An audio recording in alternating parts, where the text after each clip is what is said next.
بغاوت کے کیس میں مولانا کو گرفتار کر لیا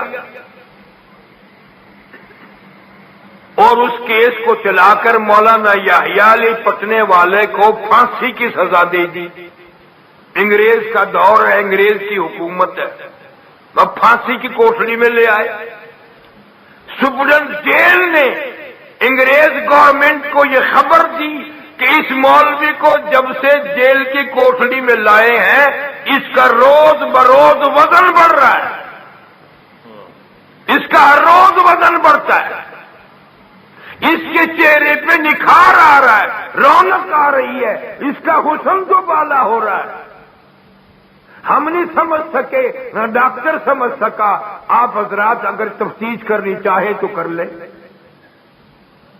انگریزوں کی طرف سے ٹیم آئی، مولانا یحییٰ علی پٹنہ والے کو باہر نکالا اور یہی سوال کیا کہ اس کوٹڑی میں تو لوگ ادموئے ہو جاتے ہیں، کئی مر جایا کرتے ہیں، رنگ پیلے پڑ جاتے ہیں، کیا وجہ ہے؟ تیرا حسن تو بالا ہو رہا ہے، چہرے پہ نکھار آ رہا ہے، رونق بڑھ رہی ہے، اور تمہارا روز بروز وزن بڑھ رہا ہے۔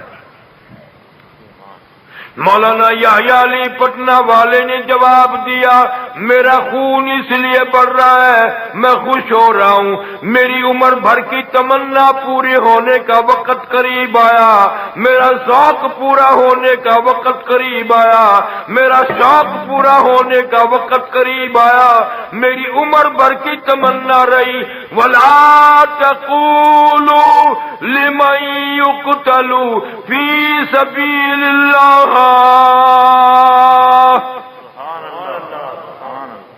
میری تمنا رہی اللہ کے نام پہ سر کٹا دوں، میرا قیمہ بنا دیا جائے، میری بوٹیاں اڑا دی جائیں، میرا ڈر ہو، میرا سر ہو رب کا ڈر ہو، میرا دل ہو اس مالک کا گھر بن جائے۔ جو جو وقت پھانسی کا قریب آ رہا ہے میں خوش ہو رہا ہوں۔ وَلَا تَقُولُوا لِمَن يُقْتَلُ فِي سَبِيلِ اللَّهِ،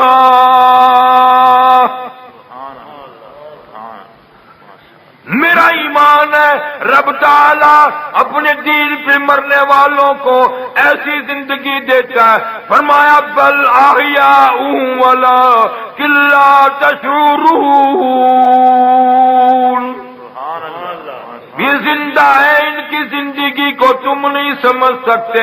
وَلَا تَحْسَبَنَّ الَّذِينَ قُتِلُوا فِي سَبِيلِ اللَّهِ أَمْوَاتًا بَلْ أَحْيَاءٌ عِندَ رَبِّهِمْ يُرْزَقُونَ۔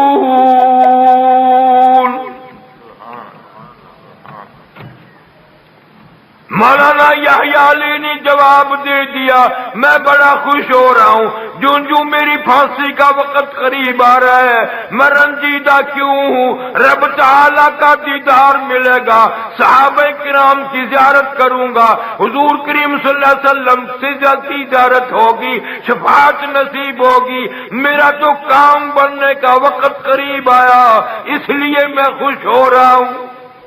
نعرہ تکبیر، تاجدار ختم نبوت، شان صحابہ، خطیب پاکستان حضرت مولانا قاری محمد حنیف صاحب۔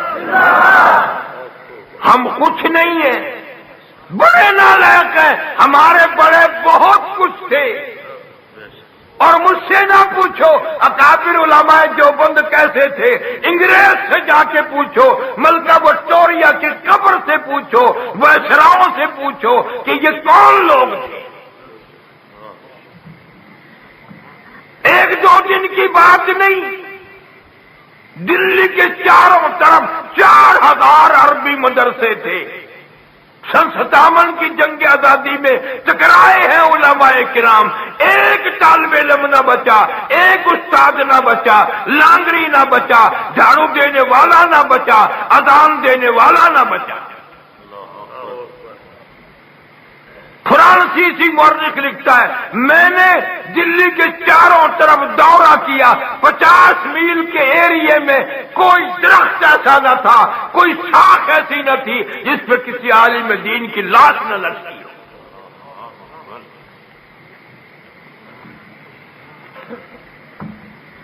آج ہم مشاریوں کے اوپر بیٹھ کے، ایئر کنڈیشنوں میں بیٹھ کے، پنکھوں کے نیچے، قالینوں پہ بیٹھ کے قرآن پڑھنے کو تیار نہیں۔ میں تمہیں قسم اٹھا دیتا ہوں، میرے پیر حسین احمد مدنی نے، حضرت شیخ الہند نے 4 سال تک مالٹے کی جیل میں مکئی پیستے پیستے قرآن یاد کیا۔ علماء دیوبند، علماء دیوبند،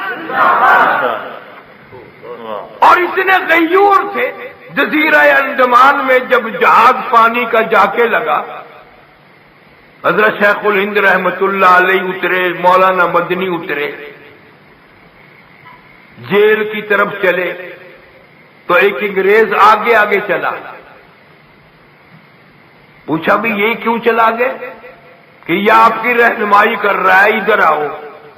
حضرت شیخ الہند اللہ اللہ اللہ، کروڑ رحمت نازل ہو ان کی قبر پہ، آمین کہہ دو۔ صرف انگریز کے منصوبے کے دشمن نہ تھے، انگریز کی ساری عادتوں کے دشمن تھے، وہی کھڑے ہو گئے۔ افسروں نے، حکام نے کہا کہ آپ چلیں نا۔ انہوں نے کہا وہ آگے کون کھڑا ہے؟ کہ وہ ایک انگریز افسر ہے جو آپ کو راہ بتائے گا۔ انہوں نے کہا ہمیں یہ راہ بتائے گا، جب تک ہمارے پیچھے یہ انگریز نہیں آتا اس وقت تک ہم چلیں گے ہی نہیں۔ ہم آگے چلیں گے، پیچھے ہو کر بتاتا چلے، دائیں چلو بائیں چلو، آگے کیوں لگتا ہے انگریز؟ اور آج جتنے نوجوان ہیں ان سب کی خواہش ہے کہ کم سے کم مرتے وقت اتنا پکا انگریز بن جاؤں تاکہ خدا اور فرشتوں کو صحیح سمجھ آ جائے کہ یہ تو پکا انگریز مر رہا ہے۔ عجیب حالت ہے۔ لندن سے ایک عورت آئی تبلیغی جماعت والوں کے ساتھ، اس نے ہمارے ملتان میں بھی، کراچی میں بھی عورتوں میں بیان کیا۔ اس نے ایسی بات کہی عورتوں کو کہ جس تہذیب، جس معاشرے پہ ہم نے وہاں رہتے ہوئے تھوک دیا، تم یہاں بیٹھ کے چاٹ رہی ہو۔ لندن میں رہتے ہوئے ہم نے انگریزوں کی عادتوں پہ، ان کے لباس پہ، ان کے مزاج پہ وہاں تھوک دیا ہے، تم اتنی دور بیٹھ کے اس کو یہاں چاٹ رہی ہو۔ انگریزی بال بنانا، انگریزی لباس بنانا، انگریزوں کی طرح گفتگو کرنا ہر آدمی کا ذوق بن گیا۔ 16 سال پڑھتے ہیں، انگریزی بولنی پھر بھی نہیں آتی، ذرا سا بول رہا ایک جملہ ایمان سے طبیعت خراب ہوتی ہے، جیسے بابو کو الٹی آنے لگی ہے۔ تم مسلمان ہو، مسلمان بن کے رہو، مسلمان بن کے مرو۔ تمہیں کس نے کہا کہ اللہ والوں نے اتنی قربانیوں سے نکالا؟ اللہ اللہ۔ حضرت شیخ الہند رحمت اللہ علیہ کی موت ڈاکٹر نصاری کی کوٹھی پہ دلی میں آ رہی ہے، دلی میں موت آ رہی ہے۔ مولانا شبیر احمد عثمانی رحمہ اللہ جیسے، مفتی کفایت اللہ رحمہ اللہ جیسے بڑے بڑے بزرگ شاگرد پاس بیٹھے ہیں۔ حضرت شیخ الہند نے رونا شروع کر دیا۔ انہوں نے پوچھا حضرت کیوں؟ فرمایا بڑی عمر بھر کوشش کی، بڑی تمنا تھی اللہ کی راہ میں میرا قیمہ بنا دیا جاتا، میری بوٹیاں اڑا دی جاتی، میرے چھیچڑے اڑا دیے جاتے، افسوس کر رہا ہوں بستر پہ موت آ رہی ہے۔ بڑی تمنا تھی، بڑی آرزو تھی، بڑی حسرت تھی شہادت کی موت حاصل ہو جائے۔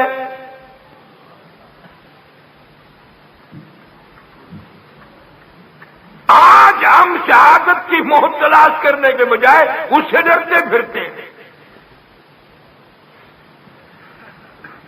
فاروق اعظم رضی اللہ تعالی عنہ کا دور خلافت ہے، ایک صحابہ کرام کی جماعت پہاڑ میں سے گزری۔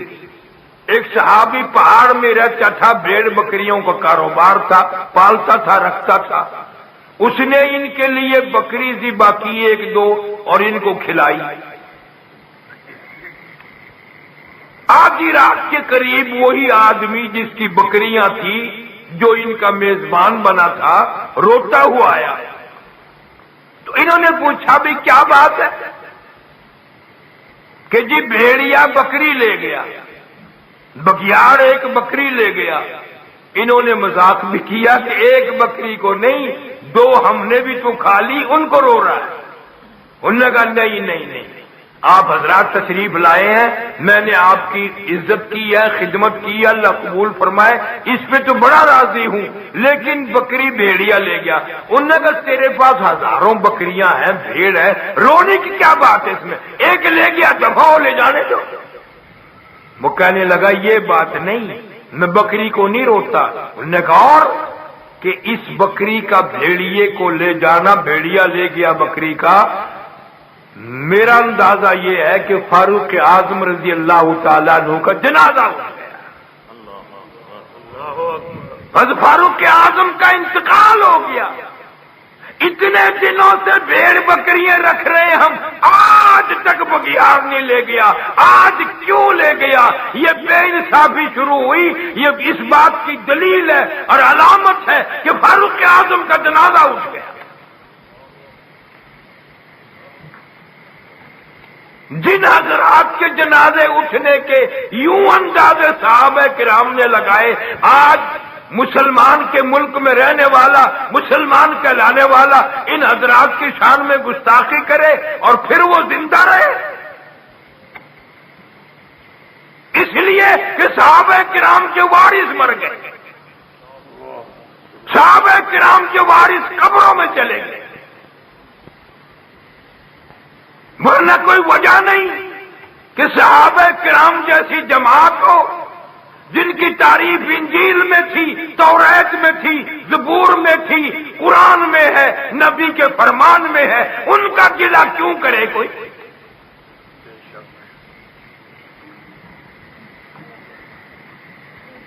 صحابہ کرام بزرگان دین اتنی قربانیاں دے گئے کہ ان کا ذکر کرنا بھی ہمارے بس کی بات نہیں، ذکر کرنا بھی۔ مولانا جعفر تھنیسری رحمت اللہ علیہ راجپوت برادری کا نوجوان ہے، ضلع کرنال میں تحصیل تھی تھنیسر، اب تو ضلع بن گیا، جیسے یہاں ہر جگہ ضلع بن گئے۔ حضرت شیخ الہند رحمت اللہ علیہ کے ہاتھ پہ بیٹھ کر بیٹھا، انگریزوں کو پتا چلا، ساری جائیداد نیلام کر لی، مکان بھی نیلام کر لیا۔ یوں لکھا ہے کتابوں میں، مولانا جعفر تھنیسری کی بیوی کے بال پکڑ کر گھسیٹ کر دھڑام سے باہر پھینکا اور بچیوں کو گھسیٹ گھسیٹ کے اسی طرح سے پھینکا، اور مولانا کو گرفتار کر کے امبالے شہر کی جیل میں لایا گیا۔ مولانا فرماتے میں بڑا پریشان تھا، کیسے وقت پاس ہوگا، کیسے گزرے گی، کس حال میں وقت پاس ہوگا۔ جب میں جیل میں پہنچا، آگے جا کے کیا دیکھتا ہوں، مولانا یحییٰ علی پٹنہ والے، مولانا حمید اللہ سورت والے، دو بزرگ میرے سے پہلے بیٹھے ہیں۔ میں بڑا خوش ہوا کہ بزرگوں کے زیر سایہ وقت بڑا اچھا پاس ہوگا۔ تینوں علماء دیوبند کے پیروں میں 10 سیر کے لوہے کے کڑے بنا کر ڈال دی اور لاہور کی طرف پیدل چلایا۔ ایک ایک مولوی کے پیچھے 4 انگریز تھے۔ مولانا فرماتے ہیں جب نماز کا وقت آتا، ہم آنکھوں میں اشارے کر کے زمین پہ بیٹھ جاتے، تیمم کر کے نماز شروع کر دیتے، وہ ہم رکوع کرتے، سجدہ کرتے، 4 انگریز ہماری پیٹھ پہ پوری طاقت سے کوڑے مارتے تھے۔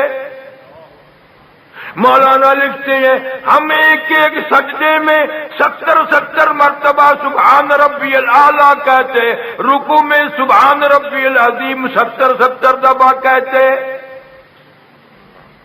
اور خود مولانا یوں لکھتے ہیں کہ ان رکوع سجدوں میں جو مزہ آیا وہ پھر ساری زندگی میں نہیں آیا، ساری زندگی میں وہ مزہ آیا ہی نہیں۔ میں ایک جگہ جلسے پہ گیا، لوگ کہنے لگے ہمارے مول صاحب کو سمجھانا۔ میں نے کہا کیا سمجھاؤں کہ اتنا لمبا سجدہ کرتا ہے، کئی مرتبہ ہم اٹھ کر دیکھتے مول صاحب فوت تو نہیں ہو گیا۔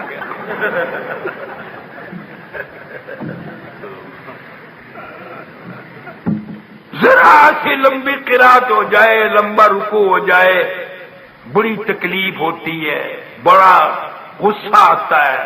مولانا جعفر تھنیسری فرماتے ہیں ہمیں اطلاع نہیں ہوئی، اس نے جا کر انگریز صاحب کو بتایا کہ مولوی تو بڑے خوش ہو رہے ہیں۔ اس نے کہا کیوں؟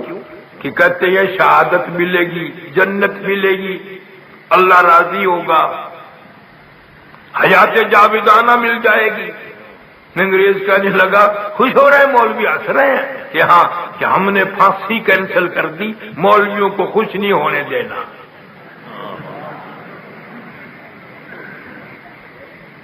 مولانا جعفر تھنیسری کہتا ہے ہمیں تو پتہ نہ چلا کہ کینسل ہو گئی، جس دن وہ تاریخ آئی میں نے پتے چبا کر روزے کی نیت کر لی، روزہ رکھ کر جاؤں گا، اللہ کی حضور میں پہنچ جاؤں گا، اللہ پوچھے گا دنیا سے کیا لایا جعفر؟ عرض کروں گا الہی روزہ رکھ کر آیا ہوں، نیت یہ ہے تیرے محبوب صلی اللہ علیہ وسلم کے حوض کوثر کے پانی سے روزہ افطار کروں گا۔ نعرہ تکبیر، تاجدار ختم نبوت۔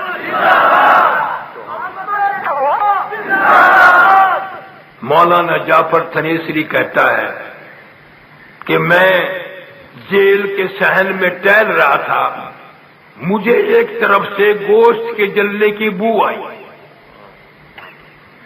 میں طاقتور جوان تھا، دیوار پہ چڑھ کے میں نے دیکھا 1 درجن عالم دین کو انگریزوں نے لٹایا ہوا ہے اور لوہے گرم کر کر کے ان کو داغ دے رہے ہیں۔ یوں فرماتے ہیں قسم کھا کر 12 کے 12 شہید ہو گئے، معافی نہ مانگی۔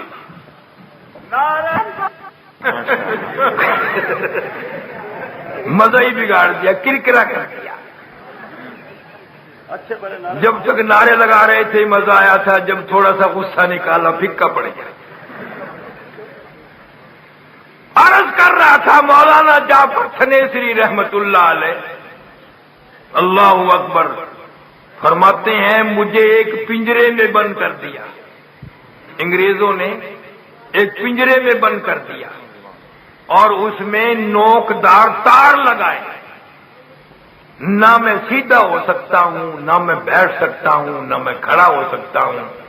مجھے یقین ہو گیا کہ میرا آخری وقت ہے، تو میں نے فیصلہ کر لیا کہ ہر سانس میں درود پاک پڑھوں گا حضور کریم صلی اللہ علیہ وسلم کی ذات اقدس پہ، تاکہ میرا آخری سانس ہو میری زبان پہ درود پاک ہو۔ سارے کہہ دو صلی اللہ۔ مولانا جعفر تھنیسری فرماتے ہیں میں پڑھتا رہا، اچانک چکر آیا، رش آیا، میں نوکدار تاروں پہ گرا، ادھر مجھے کالی کملی والے کا دیدار مل گیا، زیارت ہو گئی مجھے مدنی کریم صلی اللہ علیہ وسلم کی۔ اور فرماتے ہیں میں ہر وقت یوں کہتا پھرتا تھا لیے پھرتی ہے بلبل، لیے پھرتی ہے بلبل اور چونچ میں گل، اور ڈھونڈتی ہے شہید ناز کی تربت کہاں ہے۔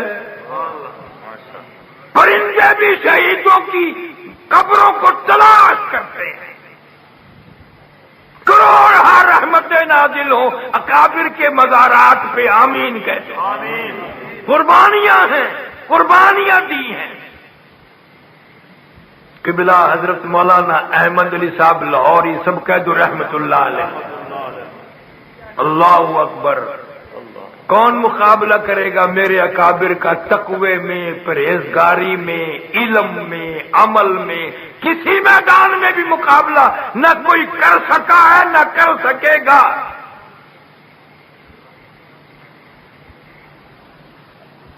حضرت لاہوری رحمت اللہ علیہ نے ساری زندگی میں بے نماز کے ہاتھ کا ٹکڑا نہیں کھایا۔ تیسرا دن جب فاتح کو ہوا، حضرت لاہوری رحمت اللہ علیہ نے اپنی اہلیہ محترمہ مولانا عبید اللہ انور رحمت اللہ علیہ کی والدہ سے کہا اپنے پے کے چلی جا، کچھ کھانے کو مل جائے گا، کچھ پینے کو مل جائے گا، میرے یہاں تو فاقوں کا ہی ڈیرا ہے۔ اللہ اللہ اللہ اللہ اللہ، عورت ساتھ ہو کر کیا جواب دیا ہے؟ کہنے لگی میں نے اپنی بھوک کا آپ سے شکوہ کب کیا، گلا کب کیا، میں نے شکایت کب کی؟ میں تو اپنے مقدر پہ ناز کرتی ہوں، مجھے زمانے بھر کا ابدال مل گیا، مجھے قطب مل گیا، مجھے ولی مل گیا، مجھے شیخ التفسیر مل گیا، مجھے شیخ الحدیث مل گیا، مجھے آسمان کی خبریں سنانے والا مل گیا، مجھے نبی کی خبریں سنانے والا مل گیا، مجھے نمازی مل گیا، مجھے حاجی مل گیا، مجھے پرہیزگار مل گیا۔ آئندہ کبھی نہ کہنا گھر سے چلی جا، لاہوری اس چوکٹ سے باہر میرا جنازہ جا سکتا ہے، قدم نہیں جا سکتے۔ دیکھا پر کیسے ہیرے جنے، کیسے لال جنے۔